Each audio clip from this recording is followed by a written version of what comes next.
The rise and fall of Canada Goose. Goose stock, the opposite of Lululemon. Is it worth it to be different? My personal opinion about Canada Goose is it's overpriced. Do I own one? No, I don't. Do I want to own one? No, I don't. And I lived in the north. And the reason why Lululemon is so profitable and has repeat business is because their price point is only $100 per item compared to $1,000. So it makes them want to keep shopping for the different fashion trends, the different styles. People will come into Lulu and buy the different types of pants, different colors, and also the accessories too. But with the Canada Goose, with lifetime warranty, and you don't really need to keep buying more jackets unless you want to have like 20 jackets in your closet worth $1,000 each. What? Maybe Paris Hilton does, or maybe Lady Gaga does, or maybe the president does, or maybe the royals do, but the average person is not going to keep on coming back to spend $1,000 for a jacket that they're going to wear and have lifetime warranty on.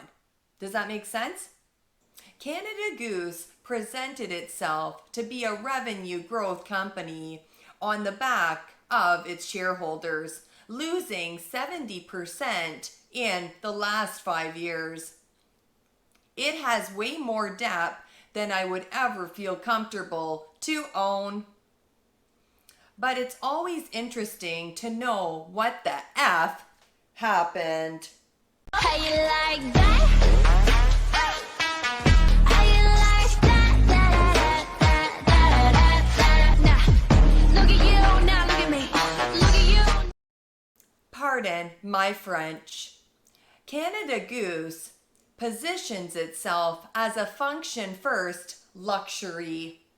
The company has made its roots of supplying jackets to workers in the Canadian Arctic, one of the coldest places on planet Earth. This story remains the centerpiece of the brand's reputation and credibility. Performance of these jackets has served as the main justification behind the brand's $1,000 plus price point per jacket. The CEO, Danny, said, "I think functional products have become fashionable." I often talk about Canada Goose being the Land Rover of clothing. We committed to taking a different path than others, to not go offshore to manufacture and not to chase margins. And we chose to sell our products for the price that they should be sold at. Outerwear in general is a very fragmented market. It's mostly regional brands. There's a lot of brands in North America that aren't in Europe or Asia. I believe a brand is nothing but their reputation. Reputation is not something you can just create overnight. You have to earn it. The reality is that their positioning around performance luxury is not really any different from a Porsche. Having a winter jacket strong enough to withstand the harsh Arctic tundra is overkill for the average consumer. But then, so is buying a $200,000 Porsche 911 just to pick up your kids from school. Family road trips on motorway and driving to your business meeting in the city traffic to further reinforce its differentiation in performance. Canada Goose has stuck to two playbooks. One is a lifetime warranty, and two is manufacturing its iconic puffers in Canada. Just like how Hermes manufactures its leather goods in France, or how Gucci makes its products in Italy. Canada Goose does the same in highlighting that its products are made in Canada.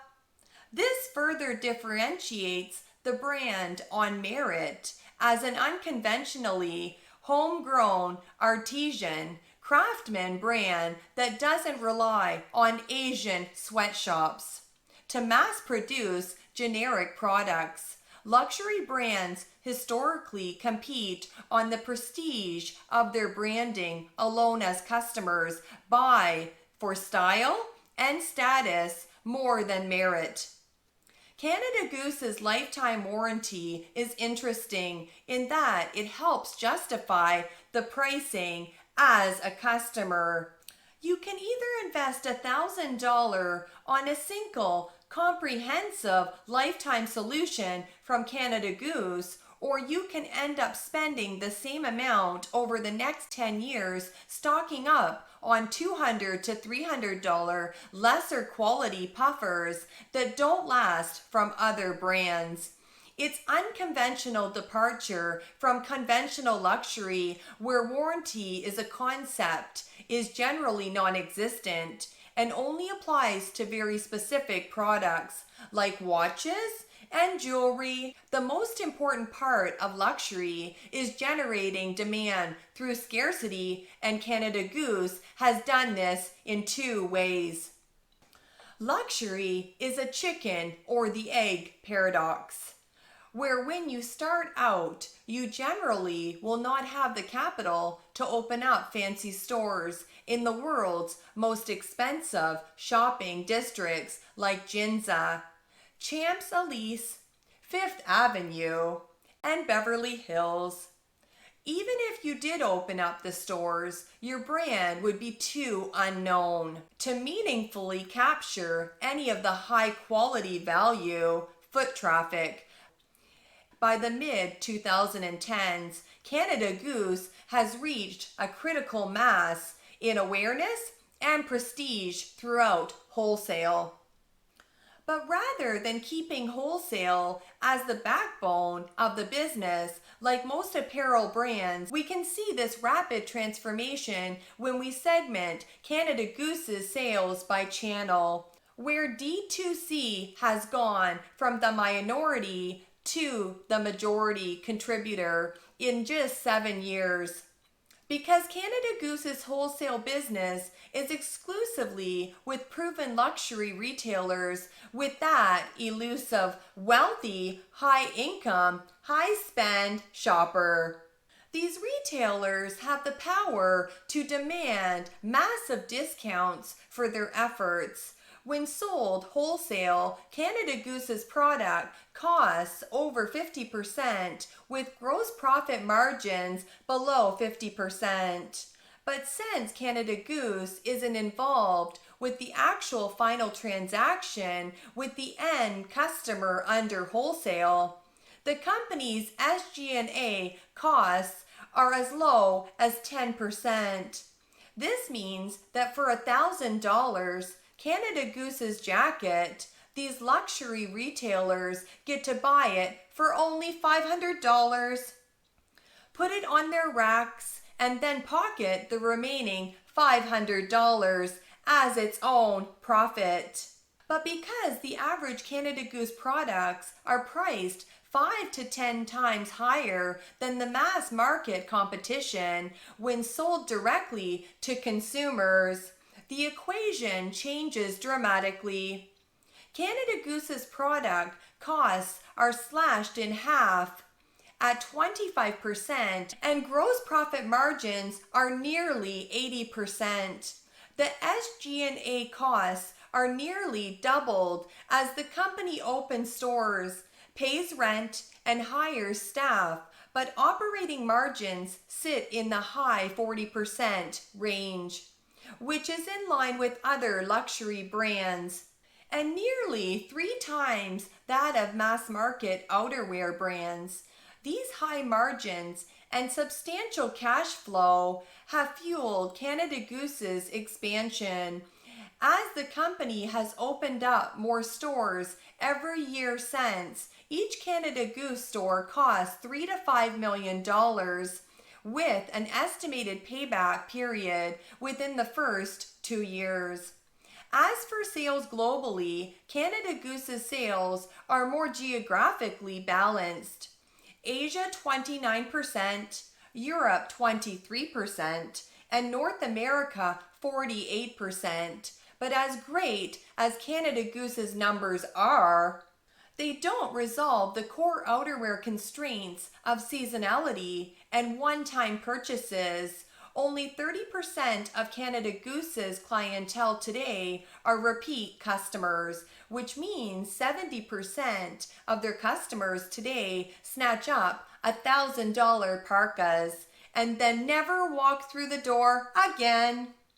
In order to drive urgency, Canada Goose increases prices every year so consumers who are on the fence are naturally incentivized to convert in that season and in that moment. Canada Goose's greatest challenge these days is that their claim to fame, heavy-duty parkas, are also a curse in that their business is still driven by this one single product line. Everyone who wants one has already bought one, and consequently, growth has slowed dramatically from double digits into single digits. Canada Goose has borrowed more money over the years to fuel expansion and to buy out its wholesale partners so that future sales in those markets, no matter how slow or infrequent, can be captured at the highest possible margins. The company's stock has undergone a significant correction in recent times. But it's hard to argue that Canada Goose's current valuation at 2 times revenue is not fair when we evaluate it in the context of past M&A deals in luxury. The problem that Canada Goose faces are not unique, and the solution is a function of time and creativity. You could argue that $1,000 of French silk and cashmere scarf from Hermes or $1,000 Louis Vuitton leather bag are all one-time lifetime purchases, just like Canada Goose's parka. These brands have all found ways to generate double-digit sales over time. Luxury itself is built on irrationality, and Canada Goose has thrown pedal to the metal with new product categories like knitwear, windwear, rainwear, boots, sneakers, t-shirts, and now eyewear, luggage, blankets, and candles.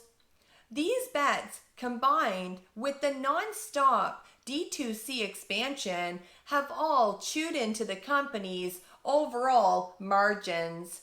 Canada Goose is an enviable business in an unenviable position that outerwear is too small of a market to build on, and it shrinks even faster when you charge record high prices. The questions are simple. What is the next hit product category for Canada Goose, and how long of a runway does the company have as a standalone independent company? Let me know in the comment section below what you think. If sales continue to plateau, if the China business fails to pick back up, and valuation creeps 1-to-1 with revenue, Canada Goose's future will be more likely to be a niche brand like Roots Canada. Let me know in the comment section below what you think about Canada Goose, if it's going to be like the Roots Canada or not. Usually if you're going to buy one, you're only going to buy one because it'll last you for life. You're not going to have ongoing customers like Roots Canada. Because Canada Goose offers a lifetime warranty, and the price point is so high, and the product is so sustainable and so good and so warm for the Arctic weather, you only need to buy one.